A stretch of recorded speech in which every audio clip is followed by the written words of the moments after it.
He's always off camera. You're like, forward more? Yes, Braxton, we're recording the podcast. That's true. Now. That's true. Yeah. God, Even when you guys are like this, Ryan's like half of his arm is off. I'm gonna upload this part for the Patreon right here. No, this is going in. You're getting out of it. What? It's going in. All right. Okay. That's better, I think. Yeah. Is that mic in your face?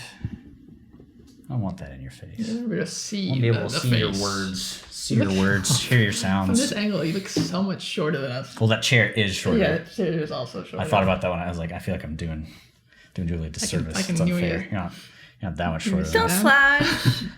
This is It's like that. You know that patronize meme you? of like how to talk to a short person, and it's like, don't do that. crazy hair, bro. Okay, I don't know what's Bro. going on. Let me get my notes and stuff. Are you ready? I don't know. Are you ready? I'm ready.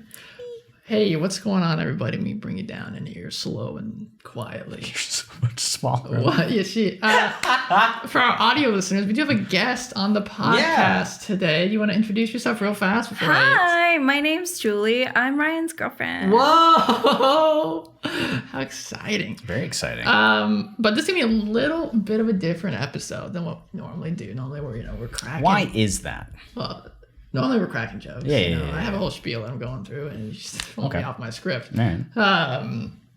We normally cracking jokes, making sly comments here and there, but this is gonna be a little different because we do a guest. That we had a guest before, and Kenneth is very much into the sly comments, making jokes here and there. But it's gonna be a little more of a serious talk than I would say normal podcasts are. So if you're interested, then stick around. I don't know what the title's going to be yet, but I promise it's going to be very good conversation. I guess we'll start with the, I don't know if we want to, this is a different type of podcast. Do we want to talk about our weeks, or should we start? Oh, I did have a quick story I want to tell about this microphone on the way in. So my girlfriend, Julie, is using a different microphone. I've had this microphone for, 8 years, maybe longer. That's so long. That's the first baby's first XLR microphone that I ever bought right here. And I don't use it too often. Last time I brought it out, I think, was when we recorded the Chronicles at my place before. So it's been a while. But it has a little cheap stand that I have here, and it was making this fun noise that I really liked. And so I kept swinging it around. Every time I swung it, the noise continued. And it sounded like like one of those kid toys you have that you can like move around. It's like Kind of like the ones that crack. Yeah. Kind of like that. And the more I did that, the more fun I was having. But apparently I was unscrewing it from the stand, and it went flying off, slammed into my coffee table, chipped it, and luckily the microphone's okay. But it was I kind of brought that upon myself. But the table's not okay. The table's not okay, but it's already a crappy coffee table. I've had it for a long time. It's already secondhand, so I'm not going to have it forever. It was already chipped somewhere else. This is the one that's just in the corner, right? No, it's the one this is the one in the middle of the room. in the middle of the room. Where It's a nice it's a nice it's wood nice. coffee It's a nice table. It's nice, but it's very old. It's been through the. We should What's take care old? of it because it's old. Yeah, you know all that music that's on Spotify. It's super old. It's not nice. True. It's too Okay, you got a point there, but old. Should toss out all those old vinyls. okay, all right. I understand what you're saying, but I wasn't planning on having it forever anyway. I guess is my point. It already has cracks and creaks and stuff on it. Okay. But with that said, with that fun story out of the way, Yeah. He's Clumsy Ryan. oh yeah, he's Braxton. I couldn't think of something. This is Julie. You already Oh. introduced yourself, but so I think to start off this conversation is I'll kind of talk about what brought me to wanting to talk about this topic in the first place. Is there was a Kotaku article, which I did not ever get onto Kotaku. There's so many people that are listening right now, and they're like, I know. I'm done. I know. I'd say Kotaku and Polygon are in the same boat with that. I love parts of Polygon. Polygon, I would say, has gotten a little bit better. Yeah. But I promise you, stick around after I said Kotaku. I did not follow Kotaku. I found this because I saw people tweeting about it. Yeah. I saw a lot of tweets in the D&D sphere talking The about this article article. specifically or the subject? Both. Okay. Both. And then from there, it jumped to a whole different topic, which we're not going to get into. But then, if you ever got on Twitter recently, it was the Matthew Mercer effect was trending on Twitter for a little bit. I think it was probably because of this article or something related to it. Either way, that's another podcast. So the article itself was talking about the Critical Role Season 3, the Campaign 3. It's on like episode 14, 15 or something now. When the article was posted, they had only released like up to episode 12 or 13. And it was talking about the location that it takes place in. Specifically, it is in a kingdom, I think, or the city. I'm not entirely sure. So I guess I should preface this that none of us have watched Campaign 3. I watched the first episode. That's about it. Yeah. So the conversation will not be mainly about Critical Role, more about the topics that come out of this conversation. Yes, and not particularly about this article either. Yes, so we'll kind of use this as a jumping ground. So it takes place in Marquette, which is heavily inspired by Southwest Asian and North African cultures, commonly, shortened to Sawana. Matthew Mercer said he worked alongside, and I believe the quote was, a supervisor, consultant, sensitivity consultant, and a cultural consultant. So I'm assuming both. Yes, which they, from little research I could find, they've had these consultants throughout at least Campaign 2, maybe Campaign 1. I'm not positive. And so I was talking about the issues that the author of this article identifies from the Sawana culture, and was talking about their complaints and their issues with, I guess... They say it, speaking in regards to the trailer was released, it appears to be an innocuous, silly video where cast members sing, make over-the-top expressions. That's what I was going to get to next, yeah. So talking about for lack of a better term, the cultural appropriation that was being brought into that, which let me define real fast so you don't know what cultural appropriation is. Wikipedia or dictionary.com defines it as the unacknowledged or inappropriate adoption of the customs, practices, ideas, etc. of one people or society by members of another, and typically more dominant people or society.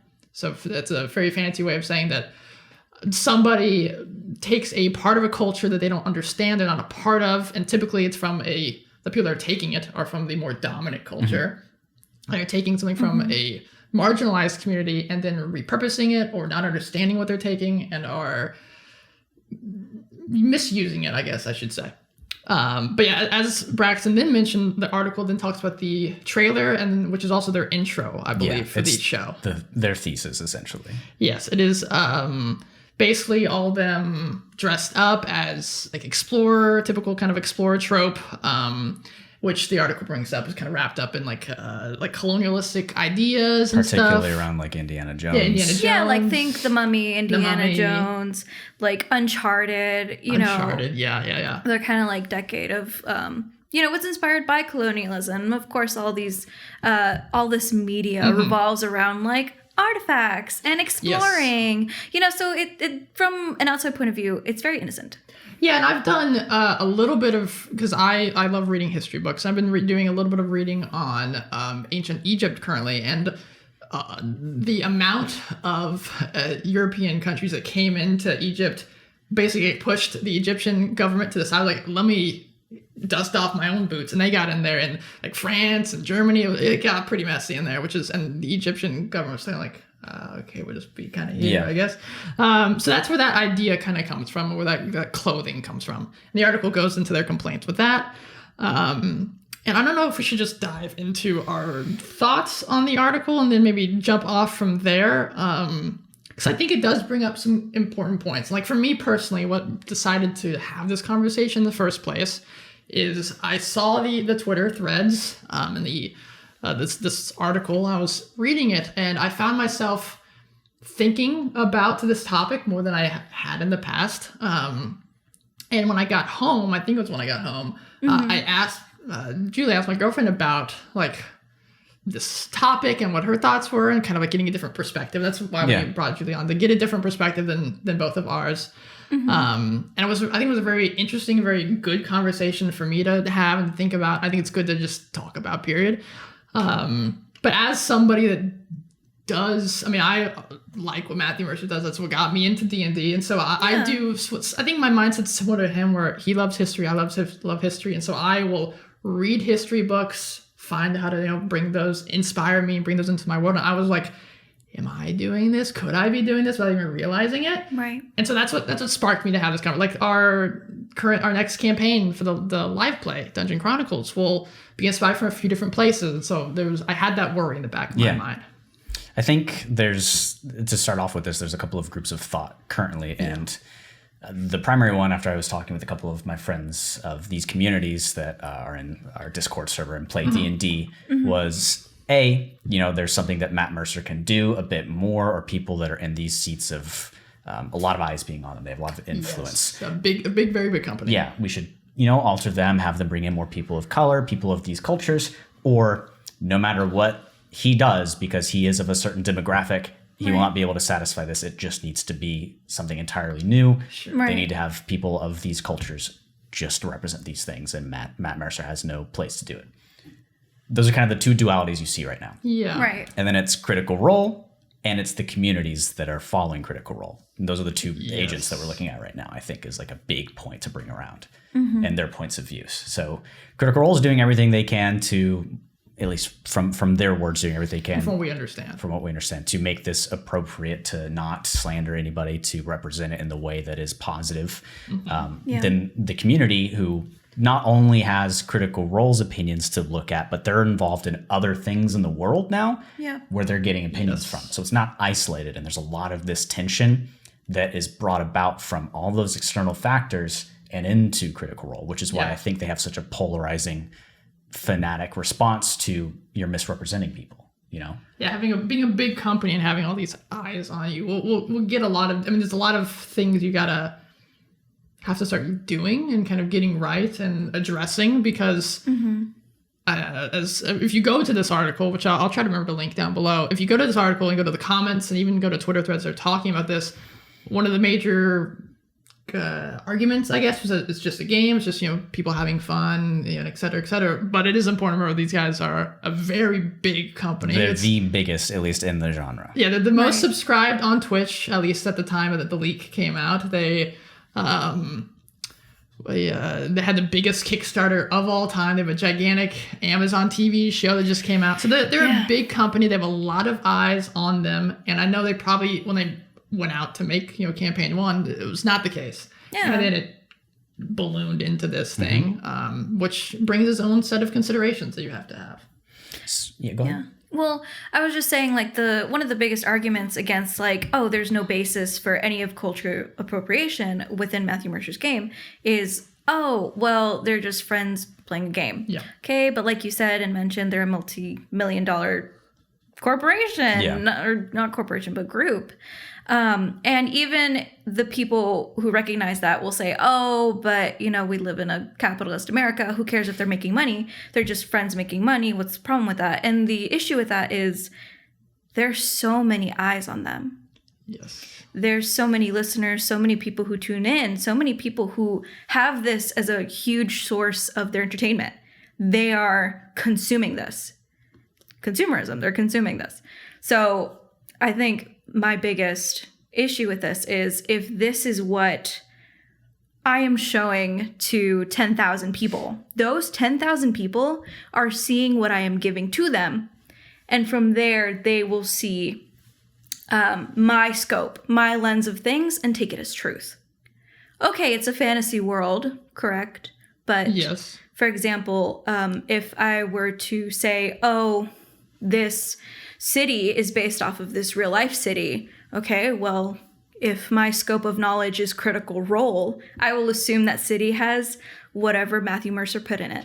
Yeah, how much are you pulling from? And then from that point of view, how many, or what, I guess an example of this being one of the episodes, and this, again, we have not watched it, but this is, from my understanding, one of the episodes, one of the characters gets a formal dress from one of these Sawana cultures, and it's the exact same name, it's the exact same look, and so then all these eyes on us could immediately go, that's first of all, so it could be a very beautiful dress, or I really love that dress, and then it could turn into every person in the society has this dress. I think it can balloon out again from very different directions.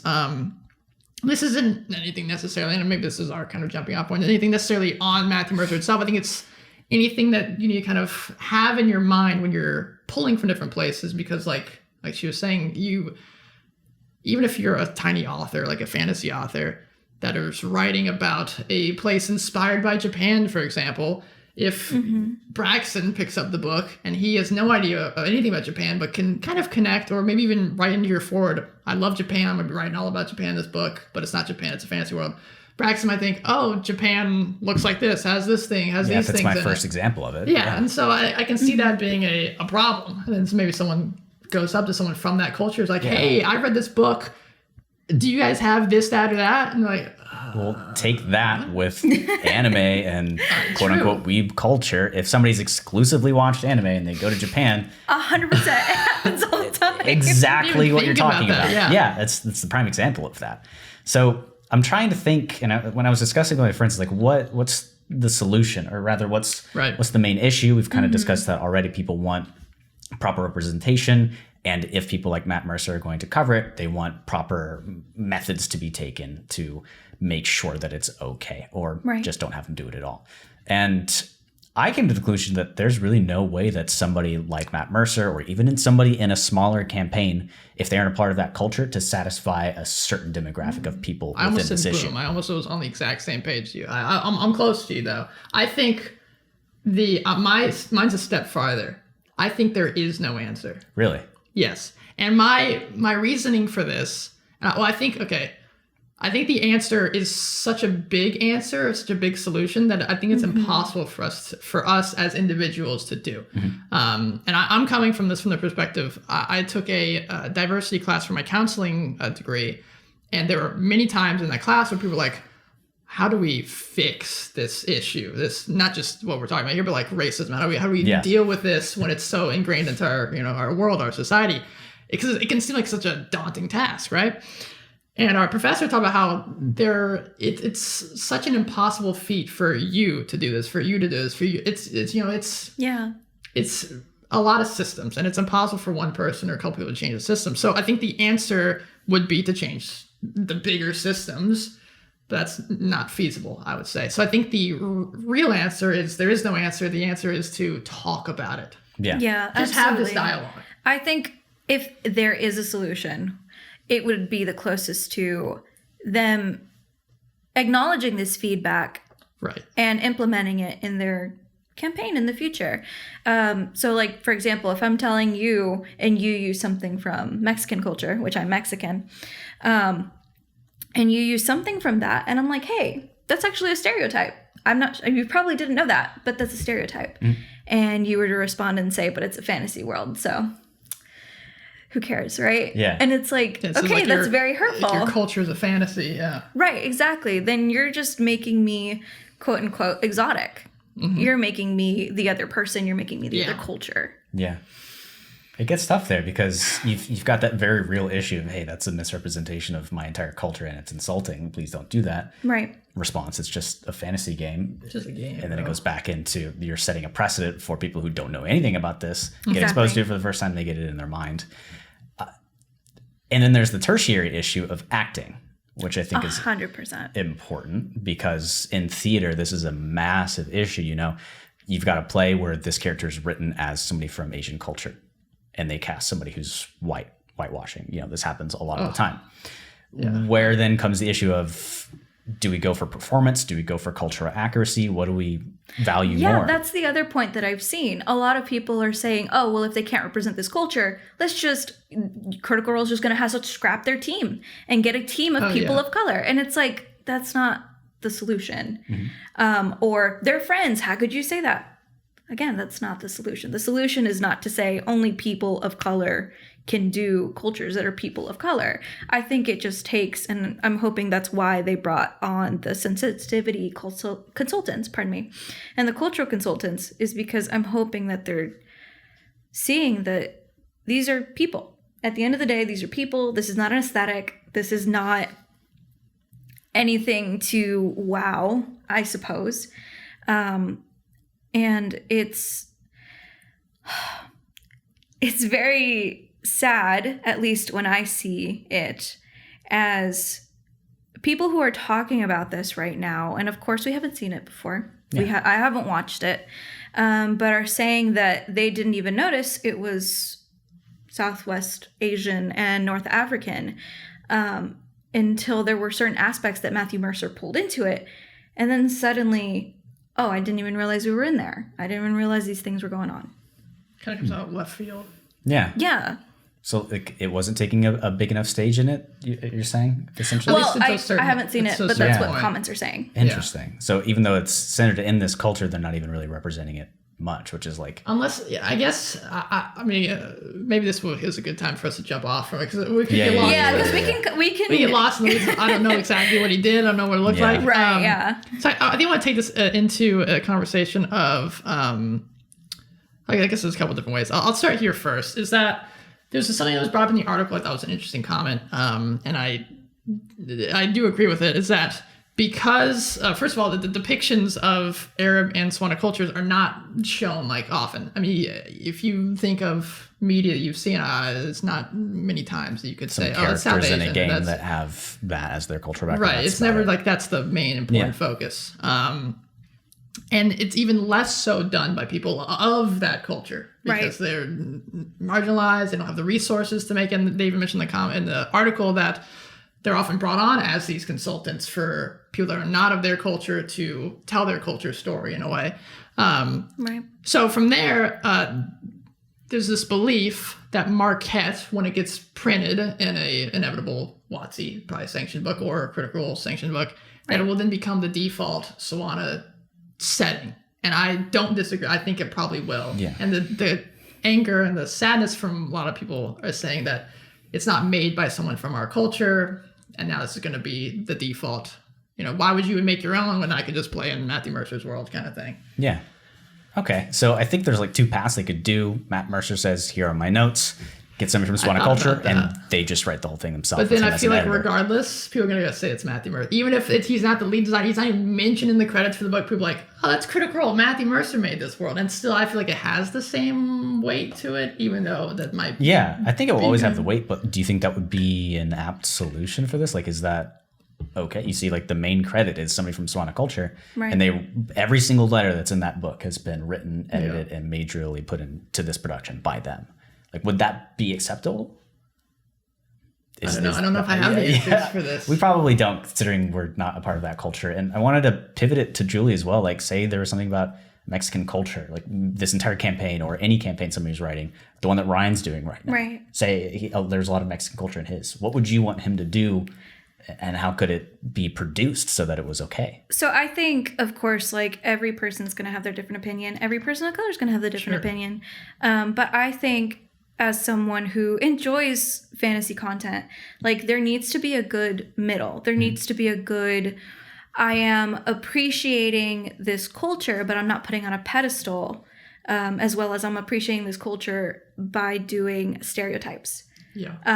And it's easy to get caught up into the wrong resources and just focus in on certain aspects of a culture and not fully tell the whole story. And the example I gave Ryan was Coco. Love it. Great film. If you haven't seen it, I'm going to say something and it's not going to make sense. But so they're like spirit guides, the alebrijes. Like, that's not in my part of Mexican culture. Mm-hmm. It's not. It's part of the region that they visited. And even so, what they described as alebrijes in the movie are not the same as what is described in real life.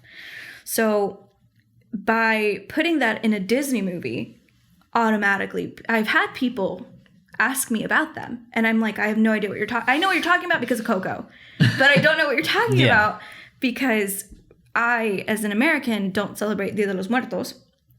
But my family members that do, I've never heard of this. I don't know what that is. That's not anything we believe in. So because the scope is told by this framework, it is the assumption now that every Mexican like works with and like has alebrijes, and it's like we don't.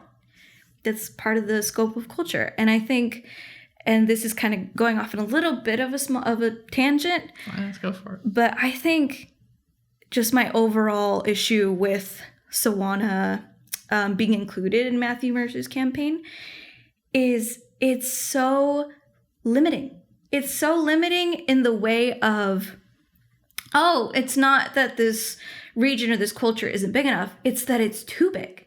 It's that it's huge. It is. You wouldn't say, oh, I'm making my campaign based off of North America.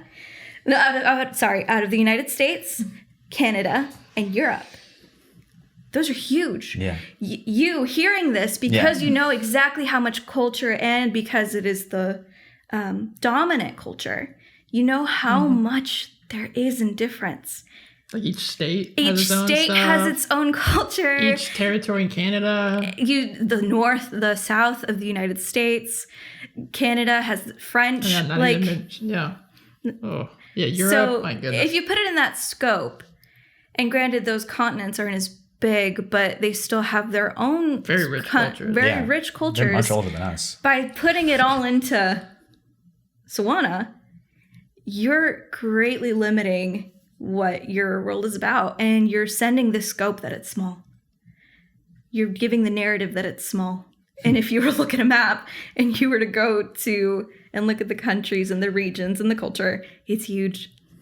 Yeah, I almost feel like you could run into many issues with that. And like if you took all, because I guess maybe their way of saying it's inspired by Swan is that it's just Marquette is here. Let's say all of Southeast Asia is here. They're scrunching it and putting it on a Marquette, and maybe they're taking inspiration from each different culture, and so it can cause clashes from different cultures that don't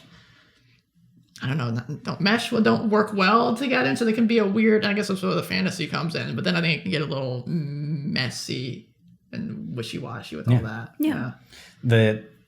There's a couple of things just now. There's a path with learning about culture that Julie just really outlined, and there's a second point I want to make in a moment. So it's somebody learns about a culture. Yeah. It's a really big, simplified version of something that has been developed through centuries and has so many subsections.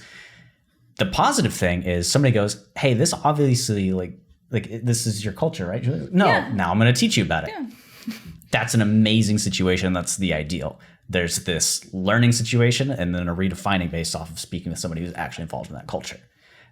That's great. That's not a change at the core of what a game might be that's being publicized, but on an individual scale. And can we ask everybody to do that? Probably not. Somebody's just going to carry that opinion and then tell you that you're wrong. You celebrate it, which is terrible. There's the other situation of trying to represent everything that's in that culture, or even simplifying it down, going to character creation and cosmetics. The reason that we don't see curly hair all the time is because it's hard as hell to make in a video game. Right. Does that mean we shouldn't do it? No. I don't want to. No, you're good. Go ahead. But did you ever see what Disney did for Brave for the curly hair? Yeah, they innovated shit. Mother of God. Yeah, and that's the level of work that we have to do now. And the reason that it hasn't developed is because nobody's tried to. And then once somebody like Disney forges the way, it's going to get simpler and simpler. Yeah. I think it's the same concept for why the traditional like ideas of like black hair in media is not seen in like games and animation as often, because it's, first of all, representation, period. But they don't want to put the effort in maybe to make those things. But aren't there also video games that make excuses that we can't have female characters just because they don't want to put in the effort? Yeah. It's too hard. And speaking of which, this is actually apt to the topic. Dead by Daylight just removed their blackface, so that's good. Wait, it was in there? They had blackface? Yes. Their lore was that Leatherface, the killer, puts on the faces of his dead kills of his people, and one of the options was the black character to put on, and it was not received well, but it took them a long time to get rid of it.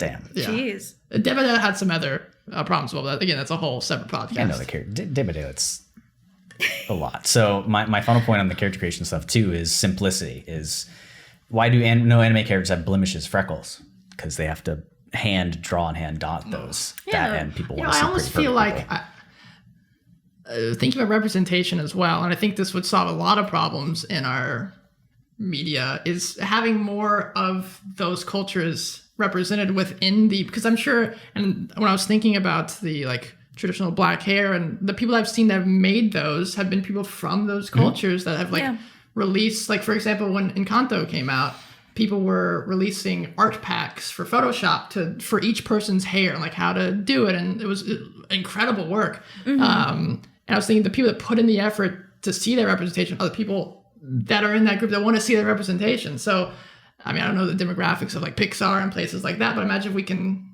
somehow integrate it better, maybe it would. Well, I want to give work that. I want to give people the benefit of the doubt. Of course. I want to give people the benefit of the doubt for them to say, "Hey, that looks like me," and it's like, great.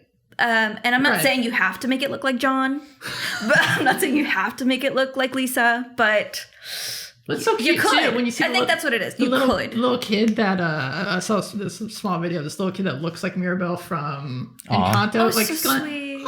Like jumping and looking at itself. Me. Yeah. That's I think it's a very powerful moment. Yeah. Mm-hmm. And I think you're right. I do want to give them the benefit of the doubt. But I think again it comes down to you create what you know a lot of the time, and so a lot of people in these animation companies, they just don't know. And I think a lot of they see stuff, a lot of backlash, and they're like, I don't want to fuck it up, I don't want to do something wrong, I don't want to be on the backside of some like doing representation wrong, and so they don't do it at all. Yeah, and I think that's kind of the tiptoe that I've seen at least a lot of white people have. They're like, oh, I just plain don't do it because I'm afraid of doing it wrong. And it's like, when you hang out with your friends who are people of color or a coworker or something, if you ask them about their experiences, they're more than happy to share with you. And I'm not saying you have to give it from that person's perspective, but I'm saying like, of course you can you can do research, you can immerse yourself in the culture. But at the end of the day, it's told by someone else. It's told by a different lens. It's told by someone who isn't a part of it. And it's okay to retell a story so long as you're being respectful and so long as you're understanding that this culture is just like any other culture. It's unique, it's beautiful, it's going to have its ups and downs, it's going to have its good and bads. I feel like as long as you're completely understanding this from like a human point of view, you should be fine. You should. We'd hope so. Well, you should be. Yeah, I think if you're putting in that sort of effort, likely you're probably going to be doing at least like from what my understanding, I don't want to take it back to Matthew Mercer, but from my understanding, he's putting in the work. He's doing it, putting in the work, and it's not like it's a bad world. It's just it's missing some of the pieces that people would like to see, which I think kind of makes me think of there's this thing that I saw where they were talking about, and I agree that cultures are not just what you see on the surface. They have a lot of invisible underneath cultures that you probably wouldn't even read or know about. And so that's why a lot of times people either want to see this or feel like it can sometimes just feel like something's missing if it doesn't have at least a little bit of this other culture underneath. And you're talking about research. And I think this is always what you guys out there on the internet should be doing. Whenever you read something, research something, always make sure you know who it's coming from. Because like you said, they'll have their own biases, their own things. And I'd say if you're reading research about a culture, about a thing, at least read a couple sources from people a part of that culture. Because like you said, it can be different if like, say like Braxton goes to live in Asia for a year and he writes about his experiences there. Be very different than someone who's lived there their whole life. That's their culture, that's their people. So I think always be aware of whose research you're reading and always be doing the research. Yeah. So I was just having the thought of what you said at the beginning and what Julie's been talking about from the perspective of there's a larger issue and there's really no one solution. Yeah. And I honestly feel it's going to take all of these fumblings, all of this criticism, this negativity that people like Critical Role, yourself, us, that we might experience when we do the live play. It's going to take all of these fumblings and just getting this representation out in almost any form for it to morph eventually centuries in the future to where it's not a problem. Yeah, and I think not shying away from the conversation. Like we have to get some sort of representation out of there. I don't think negative representation should be necessary, but I think representation in general to put a fire under somebody's butt to do it themselves properly so that it just becomes more commonplace. Like feel passionate about it. Go out there, make your own culture of people who are representing Swana, representing Asian cultures, anything, and put it out there. Become the next Critical Role, which is a big ask. I'm not telling you to go do that. Matt Mercer effect, don't do that. Make it your own thing. But I think like it sucks, all this negativity online. And D&D is rewriting all of their shit right now. You've got Curse of Strahd. Yeah, we've talked several times about them doing erratas and changing things to be more culturally representative. Like everybody everywhere is trying to figure something out, and I don't think anybody's hit the mark yet. And I don't think there is a mark to hit yet. Yeah. So. I don't think there's a mark to hit because everyone's different and everyone's going to want different things. I mean, it's the same thing if you were to apply to people who aren't people of color. Not everyone's going to be happy. I think what's important is just being respectful. And especially on a big platform, if you do have a big platform, it's important to be respectful of what you're giving out as content to people. Because at the end of the day, this is content. This is entertainment. Even your at-home games are entertainment. And you kind of have to be wary of what are you having people, for lack of a better word, consume. Yeah, what are you putting out into the world? Because we're all sitting on our TVs watching these things, playing these things. That's literally the only exposure we get. We've already hit the nail on the head about that exposure being what becomes your truth about something that is in the real world that is way farther than your current understanding because of how long the lives and cultures have been going on. But at this point, like for what you're doing on the live play, have you been experiencing a lot of this? Like, are you going broad in terms of cultural things? Well, so like I said, I get inspired from a lot of different sources. I like reading sources, and I'm reading a book about Okinawa. I'm reading a book about Egypt. Lots of different stuff. And I make sure I always read at least a couple sources before I start like taking just like, oh, that's a cool word. Let's put that in my world kind of thing. I want to understand, especially now after reading this, because I hadn't really thought about it before. I think it was always at least minorly in the back of my mind. Oh, I don't want to put stereotypes in my world. I want to know what I'm talking about. But it was a little, to me, it felt easier when I was writing about stuff like I already knew. Like, for example, our home game takes place in like medieval Europe with like each kingdom's like this is like in the medieval England, this is medieval France kind of stuff. I know a lot more about that than I do about say Japan or Egypt kind of stuff. Yeah. And so I felt like it was easier for me to not do stereotypes. And for example, I mean, if you watch a fantasy show, it's probably already kind of in a medieval European world, so it's easier to pull stuff from that. But after reading this, and I actually had a really interesting conversation in my group counseling class. It had nothing to do with this, but I found a connection. She was telling us about how, like, pulling different theories of counseling into your own theory. And she called two different things. She called it theoretical eclecticism and theoretical integration, I think were the words. She said different stuff and she got confused with them as well. Point being, one's eclecticism, one's integration. And how she described eclecticism was you have your theory, you have your world, right? And you are inspired by Russia. So you put a few Russian sprinkles in there. You like Japan, so you put a few Japan sprinkles in there. It's still a world that you created that doesn't really have the connection. And so that's why I said before, it kind of starts splintering off and it doesn't fit right. Something seems off about it. But you have these things you like that are in there, so it's okay, I guess. But they start clashing. They don't really work well together. And then integration would be you have these worlds, you have this stuff, and you have something you like from Japan, and you're like, how can I make what I like from Japan fit lore-wise into this world and integrate it into the story and into the piecemeal of everything? A good example of this is if you ever watched the show Bright on Netflix. First of all, that's a bad example, but I don't want to get confused. The show Bright on Netflix is like an urban fantasy. I don't know if you've ever seen it. I would not recommend. I watch anime. Okay, yeah, you'll be fine. And YouTube. So it's urban fantasy, and the orcs are, I guess I didn't get the memo from the errata a few minutes ago. 100% supposed to be like a very typical stereotype, like urban Black culture in America. And they don't treat it very well. The story is not very well. It's like putting fantasy into our world, and it's obvious allegories that don't really work too well. I think there's a way to tell a story. I would say District 9 does that story very well. Similar concept.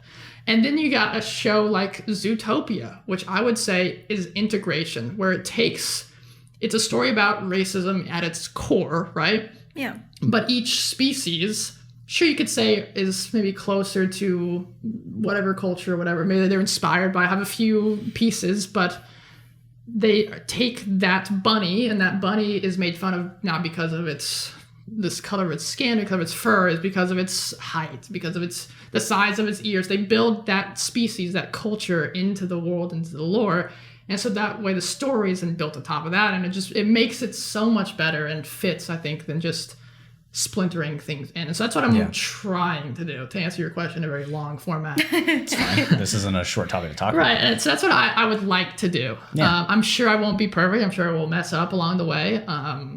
But I want to integrate things well, instead of just finding things I find interesting and tossing them in. I think the big thing to understand is we are all people. Yes. Yeah. Which gets dangerous because then you're going, okay, this is a really big fucking simplification, Braxton. That's what we're trying to avoid right now. But ultimately, like, all of these cultures are something that we as a human race have created. Yep. And once we get to that point of understanding where everybody has their own personal world that they're living in, but we all are together, ultimately we're just trying to represent this place that we live on and understand it in a certain perspective. And then bring it back down to D&D. It's boring to do one thing all the time, said the guy who plays Warlock literally every game he plays. But I mean, that's what it is. I would love, like, I wouldn't be able to do what you're doing. I don't read enough about any cultures or just in general. I don't think I'm the type of person that could represent it well. Do I want to? Probably it's someday, but I know personally, like, I can't do the due diligence. And I think a lot of people are just going out with whatever's in their brain and chunking it out in the wrong way. And I think that's probably why most things end up being medieval European, because that's what we as a society of fantasy fans, I mean, you watch the top 5 fantasy books of all time, it's like Lord of the Rings, probably A Song of Ice and Fire's in there. Then you got, I don't know what the other ones are, but most of them, I would say probably at least 4 out of 5 are probably going to be medieval European inspired. Yeah. Yeah. So it's just what we know. So it's what people pull into. And I don't think it's a bad thing to pull into, because I mean, it's pretty cool. But just, there are other things that you can also be mindful of as well. Well, we also have to think of, like, there are successful examples. Granted, they have their own issues as well, but there are successful examples that are received well by people of color. Like, for example, Avatar: The Last Airbender. Ooh. Honestly, read a fantasy book that has someone from that culture that they're writing of. Yes. It's beautiful. It's amazing. It's so cool. I don't want to cut you off. I want you to continue. Hold that thought. But I did write down, I think this was a great segue. I don't know how else I was going to fit it in. Yeah. I have a few fantasy books of people of color if you want to check them out. They are, I've read these 4 I've read. There are others that I wanted to include, but I haven't read them, so I can't sanction it off yet. N.K. Jemisin, the 5th season. Fantastic. Really cool magic in that. Octavia E. Butler wrote Wild Seed. Really cool book. Nnedi Okorafor wrote Akata Witch, kind of a little spooky little tale. And then my personal favorite, probably Braxton as well if you ever read it, Victor Lavelle wrote Ballad of Black Tom, which is a retelling of the horror at Red Hook by Lovecraft. Cool. And if you know anything about Lovecraft, he had very questionable viewpoints. And so to have a black author rewrite one of his tales, he does a really good job with it. And first of all, the Red Hook story is already not very good. So the Ballad of Black Tom is fantastic work. Awesome. Hell yeah. You didn't forget your thing, did you? Oh no. It's okay. You see how beautiful it is if you read. Well, I'm saying that it has been done successfully, so it's not something that seems like it's out of the scope of reality. It's something that has been done before. It's something that everything will always have its caveats, but it can be done. And I feel like if you want to do this and you want to be respectful, you should look at these examples. You should do the research. You should do the research by people who are from that culture. You know? So I'm saying it's possible. I'm saying this isn't and I think, speaking as someone who is a person of color, I think it's irritating and sad when someone just tells me, I can't.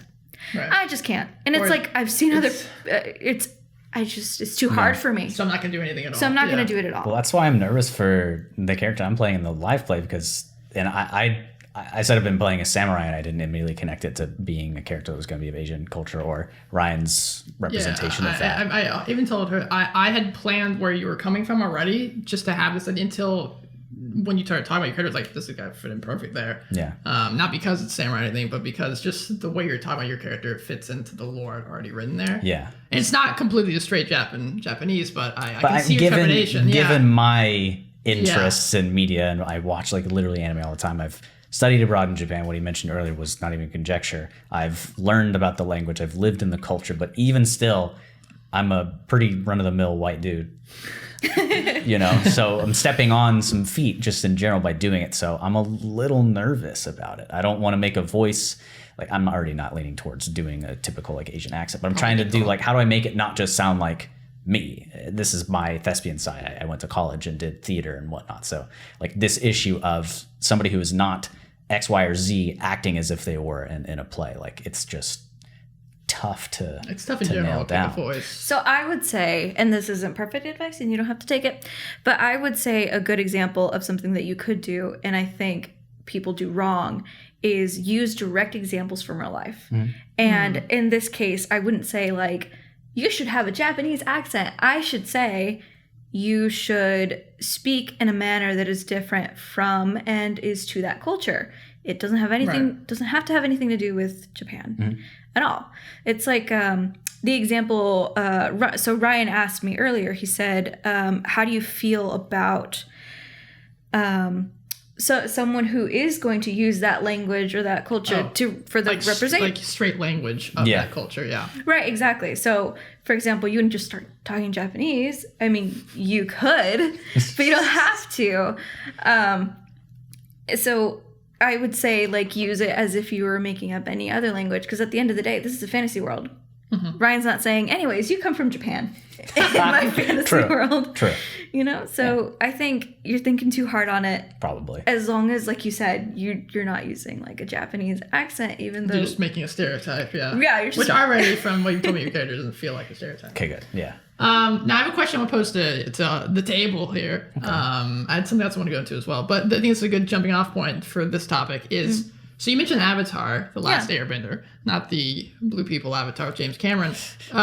What do you think about that? What do you think it does well? Like, why does that work when if, say, I wanted to make an Asian-inspired anime, and let's say I didn't hit the mark, why would Avatar be a good example? I'm thinking about it right now. My first thought about Avatar, it fits into this genre of media I like that is just comfortable and cozy. Like, it's comfortable and cozy. Now, it might be because we grew up with it. This is true. And I'll slate it as I don't think I would have been perceptive at all to any negative representations of any culture that I saw, especially how old I was when I watched it. So I don't think I would have been able to identify that. But we've since re-seen it. Yes. We've watched it. Yeah, I don't feel like there's negative representation of the cultures that are within it. And it just felt like seeing it through the eyes of somebody who is in that world. It didn't feel like a window from a different perspective. Yeah. It just felt I would say normal. Integrated. It wasn't just a carbon copy of China, Asia, or anything at all. It had its own elements that it maybe people liked, but it wasn't just straight in there. Yeah. So then let me ask you, what made you feel comfortable? What made you feel like this feels safe? I don't know. It's just a fun show. I mean, it's a good show. Go watch it. Maybe that's part of it. Jumping to like Harry Potter, and that's a scary thing, but that also elicits a similar like super cozy thing. Maybe it's the writing. It's probably the nostalgia, I'll say. I don't know. I just found the characters to be believable and grounded, even though it was in a fantasy setting with air and elemental powers. Like when we meet people from different water tribes, it's a really thought out, and it felt natural environment rather than just, okay, here's the token like native representative group. You go to the Fire Nation. I feel like that has a ton of different representations, even though it is an Asian culture first and foremost, but they're oppressive. A lot of the group they're strong and they have a stranglehold on the rest of the nation. And yet there are people within that culture like Zuko, who go through this whole character arc and represent different perspectives of a person. How do you say without Zuko? Because like if you just turned on, watch the first 10 episodes or something, because I could see someone going, why is the Fire Nation makes me think of this place in the world, and they're really rude to everybody. They're really mean. But then you got the guy, why can't I remember his Grandpa? uncle? Yeah. What's his name? Uncle Iroh. Uncle Iroh. I think he's a great example of that. This person stands out. Obviously, if you watch the whole show, there's a lot more people within that culture that stand out. But I think that's it makes me think of we talked about this before the podcast. But Game of Thrones as well has it's very definitely if you flip the UK upside down, that's the map for Westeros. So it's very obviously based around like medieval Europe in our world. And so there's a group of people called the Dothraki that are very obviously based around that time period's Mongolian, riding horses and pretty intense, and a lot of people around the world don't understand them. They're like, these guys are savages, they're pretty crazy. And so if you just watch it and go, they're making them like to look like savages. But then as we were talking, it's like, well, they have their whole culture. It's actually really beautiful when you sit down and like think about the way they view their culture from the inside. Kind of like we were saying with Avatar, that's a whole unique and like bred out and thought culture. So Julie made this point a bit ago, but it's like you have the simplified version of whatever Critical Role's world is, and it's very one note, and they're representing like a tiny portion of it. Yeah. But with Avatar, they've got a bunch of different representations, however hard it is to write such a short, arguably, series that represents cultures with a lot of diversity within it. It's that whole saying of it's harder to write a shorter story. We have only seen 14 episodes of Avatar? Critical Role. I'm saying because we also have the perspective because we've seen the whole series multiple times with Game of Thrones. It's this gigantic world. We see all parts of it. So I think maybe in time. It's too easy to tell. It's too soon to tell. Sorry. Exactly. It's too soon to tell, especially with something like Critical Roles. But it's good to have this conversation. 100%. It's good to talk about 100%. This, especially in the beginning. I mean, honestly, I think we'd all hate to be halfway into a campaign and be like, hey, I have this bad stereotype about this culture because of you. You know what I mean? Like, it would be too late for us to do that.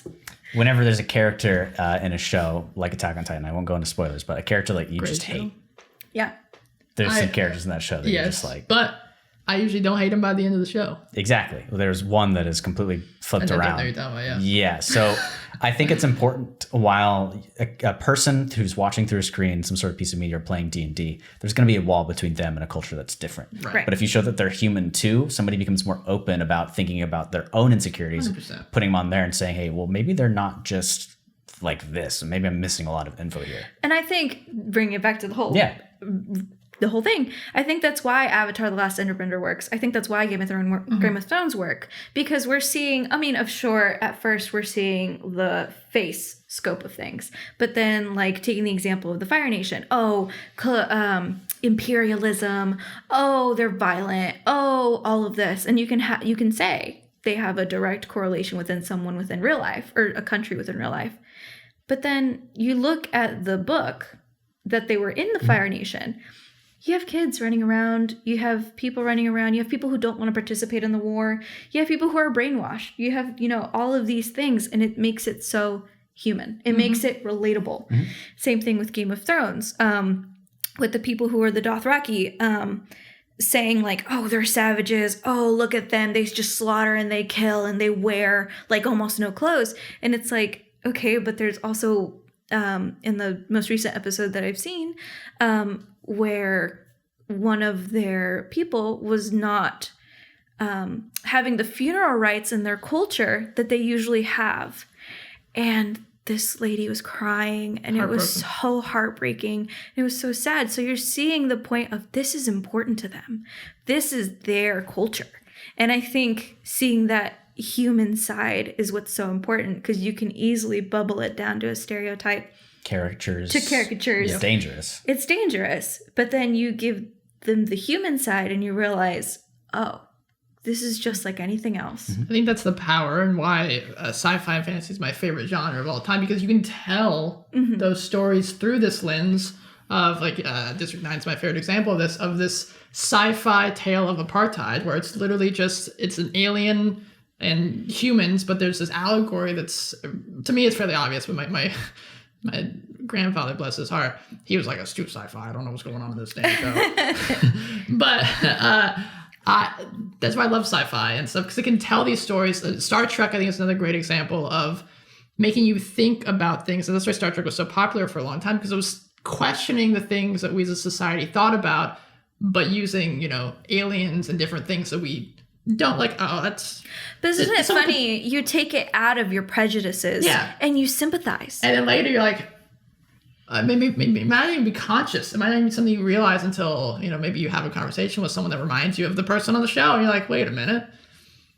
I don't hate these people as much as I thought I did. Yeah, I think it's just taking the time to think a little bit more. Yeah. Because people have thought a lot about this issue, so they don't feel like they need to think about it more. So they see and watch something, it's like, well, bam, instant assumption. And that's not to say that people aren't smart enough or enveloped in their own culture so that they have to think about it. That's not what I'm saying. But I don't know. I think we need to break through, and there's these comments that I've had. That's kind of a negative note, so hopefully we can flip it around. But there was a tweet at some point a while ago about, hey, D&D podcasters who have all white people on there, hire somebody of color. It'll make your podcast better 100%. And I'm like, there's a lot of assumptions there. And you've got the identity DNA of something that you're creating, like Ryan and I do.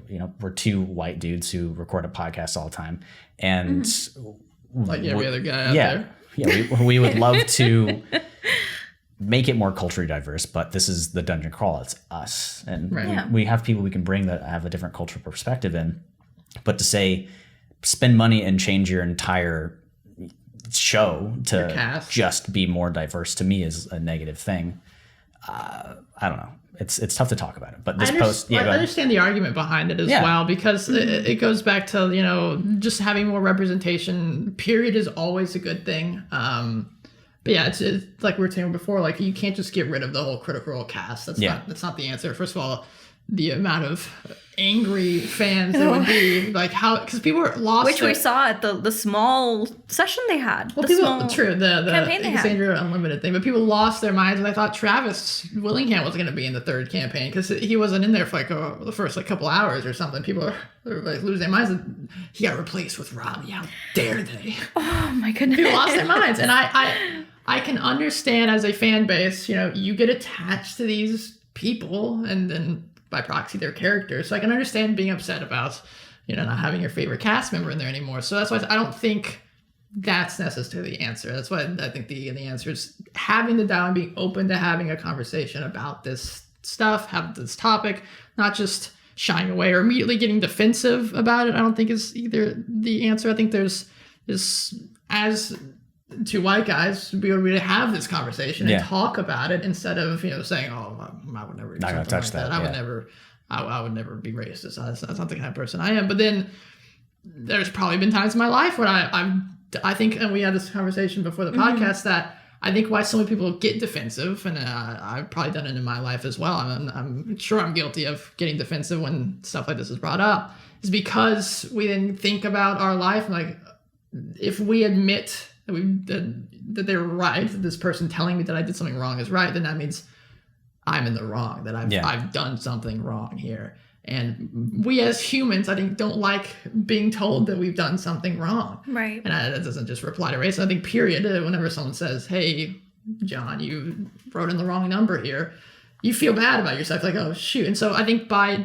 getting defensive and saying, "No, I've never done anything wrong. I'm not racist. I've never done that," it immediately shuts down the conversation. And the other person's like, "Okay, well, we can't have this dialogue that I'd like to have." Right. And then you're defending yourself from something that will continue to come up in your life. You need to address it and know your biases. And maybe I come from this from a counseling perspective. I think everyone should at some point know your own biases and what things, because I think everyone does. I think it would be stupid to say I'm unbiased. I'm completely unbiased. Like this person said, I'm colorblind. That brings in a whole other debate too.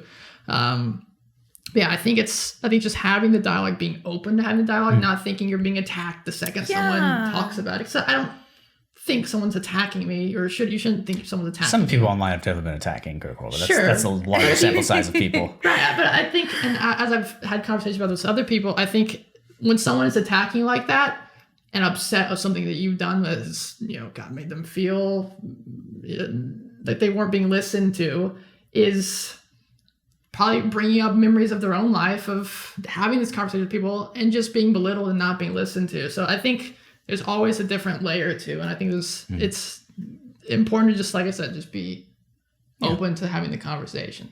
So before I bring it to like my hope for the future that might turn it, this is like the end state. Rosy glasses. Yeah, rosy glasses. Before I get there, is there any other topic that we didn't get to go to that you guys want to go on? This, I feel like we've covered it before, but this I loved Can you tell the pie analogy? Oh my goodness. I love this pie analogy.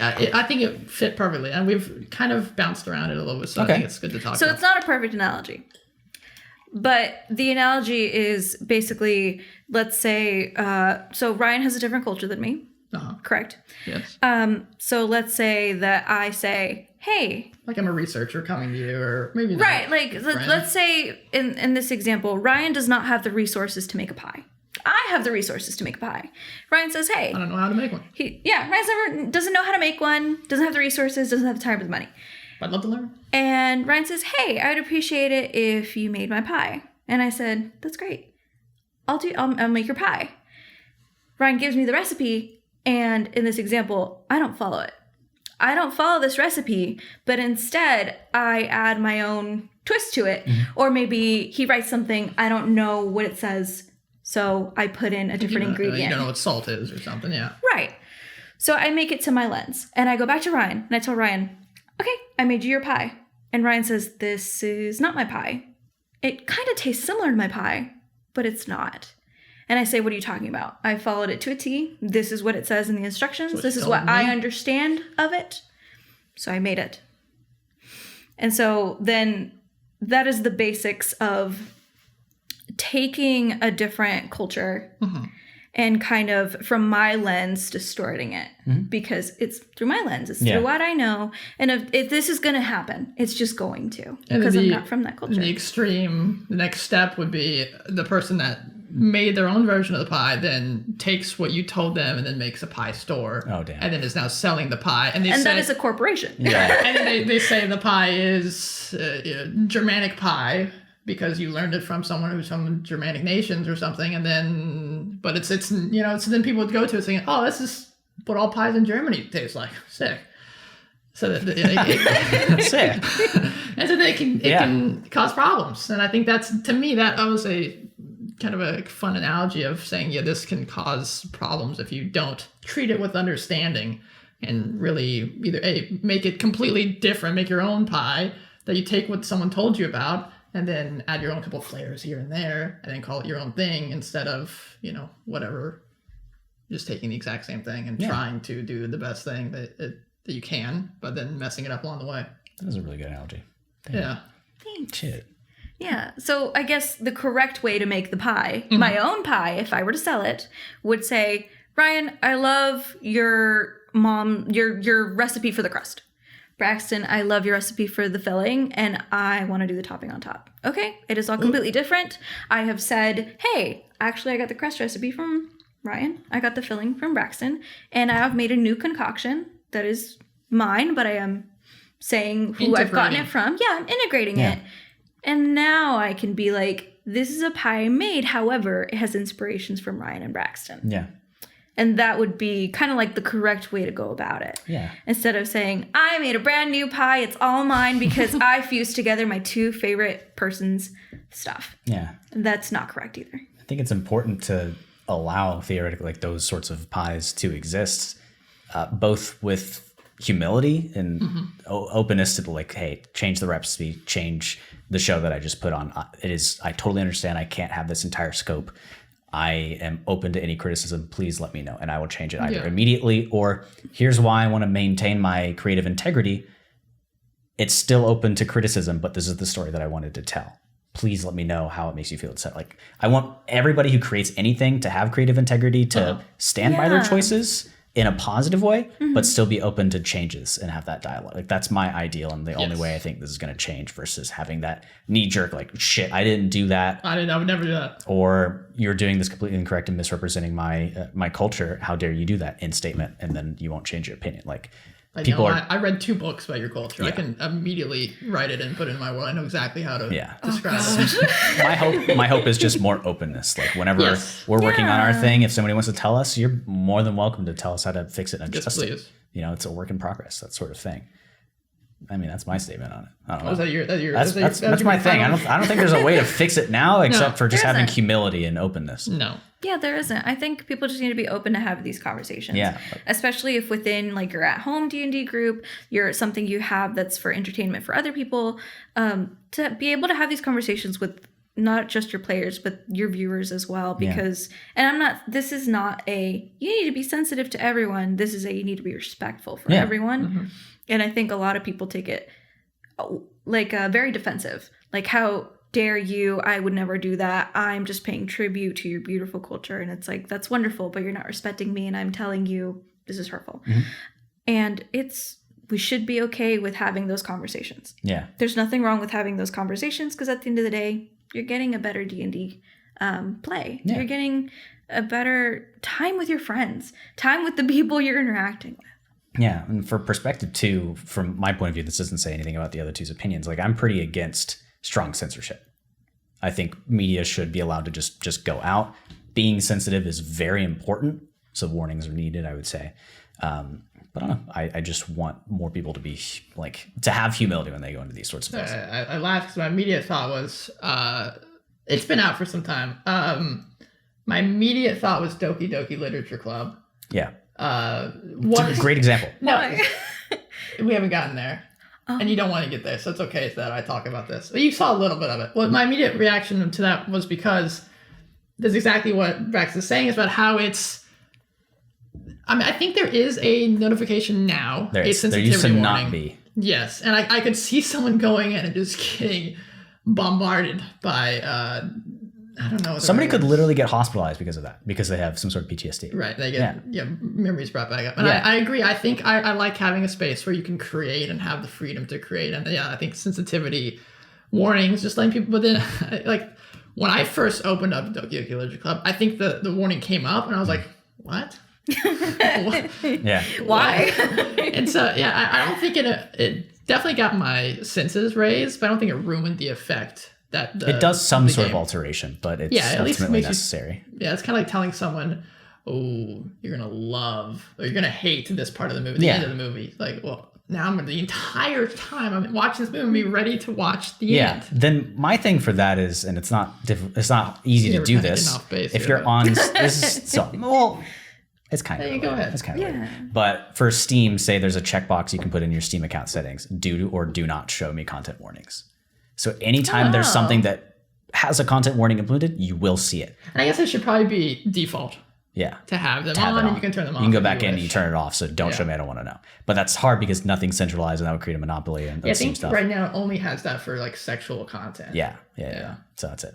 And the way I'll bring that back is it's like, hey, check this box. I don't want to see any content created by somebody of a certain culture that's talking about a different culture unless they are of that culture. It'd be tough to do that, but being sensitive and aware that people have these trepidations and worries about their own cultures is important. And it goes directly into censorship, these sorts of representations that are getting cut out or nixed of certain content now because they are offensive, and that's important too. But people should be able to make Fire Nations where they're aggressive and negative and harmful representations of things while also showing the good side. I think it's a good... tying into D&D one last time. I think it's a good connection between Fire Nation and what WotC originally did with orcs. Yeah. The orcs were not done very well. When we did the errata episode, I had not read the entire monsters and player handbook in a while. Oh my, the orc stuff was pretty rough. Yes. And so I think there's a way to do that well. Like even a couple in the errata episode, like just change like a couple words here and it would feel a lot better. I think Fire Nation did it a lot better. So, all right. So my final words here. I want to end off with this lovely comment that I read on the Kotaku article by username Cartoonivore. There was a lovely comment there. Yeah, shout out to Cartoonivore. Surprising. Yeah. So Cartoonivore said, and I could have brought this up earlier, but I think it's a good final note. They said the solution is the same as it ever was. Listen to the criticism of marginalized people and try to do better next time. There is no end point where the problem is just fixed and then goes away forever. It is a constant effort to improve while acknowledging that it's never going to be perfect, never can be. If someone is truly invested in forward progress, this kind of criticism should be welcomed and encouraged. Yeah. Perfect. Well said, Cartoonivore. It's kind of what we all echoed here. Yeah. All right. Okay, I guess if you're interested in continuing the dialogue, we do. Okay, good. Yeah. I'm sorry. You actually said continue the dialogue, made me think. There is, if you are curious about writing and it's fancy words and want to pull from other places and are worried about cultural appropriation, there is a great website called writingtheother.com. Huh. And they have like webinars and stuff talking about what cultural appropriation is and how to write respectfully from these different cultures, and people from those cultures are doing those webinars and talking about these. I only discovered a few days ago, but it's from what I have read about and what I've seen so far of it, I really like it. I'll probably keep going back to the description. Hell yeah. Yeah. If you're interested in continuing that dialogue, we do have social media at Dungeon Crawl Pod, Twitter and Instagram, as well as a link tree, which has our Discord, which you can talk directly to us. We're in there pretty much all the time, and there's a good community of like 60, 70 people or so. Yeah, people playing D&D and whatnot. Yeah, we play tabletop games. They're currently running. I'm in a few of them. Ryan's not in a ton of them. You have been before. I have been. Right now, I'm knee deep in Dungeon Chronicles. Well, yeah, get your butt in there. So. Talk to us about this. If you have any questions, there's a lot of people of different cultures as well in there. You can get their perspectives. Outside of that, we do have a Patreon as well. We've had a couple of supporters throughout a few months that we've got it. So if you're in that group, the screen. Thank you very much. And if you feel like supporting us in the future, I appreciate it. I think email as well, the dungeoncrawlpod@gmail.com, if there's anything else you want to shoot our way. Long form content. Yeah, that's about it.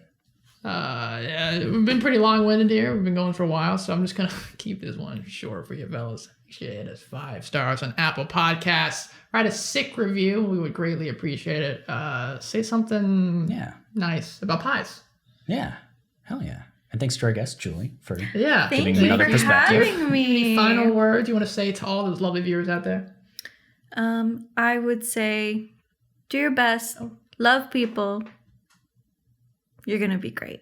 Cool beans. That's a pretty powerful last word. He's been Ryan. He's been Braxton. She's been Julie. Thanks for crawling with us. We'll see you next week for a banger of an episode. I don't think it will affect us, but God knows our internet is miserable right now. Our download speed is usually fine. It's been cutting in and out. We've got like 0.5 upload speed. Our last we had a little bit more last week, so I was able to upload the podcast. It took me about 5 hours to do that. It only takes me about 30 minutes to an hour max. Jeez. Because these files, 4K is pretty big. Yeah. So I'm worried this one's going to take some time. So likely we're recording a little bit earlier, so should be fine. But if you're seeing this a little bit later, then I apologize. Hopefully the internet will be fixed very soon, and we'll be streaming the Dungeon Chronicles before you know it. And if not, we might record it and upload it as a live thing at some point. We're thinking of options. We're doing some thinking. Okay, hopefully the audio is good. See you guys next time. Bye, everybody. Bye.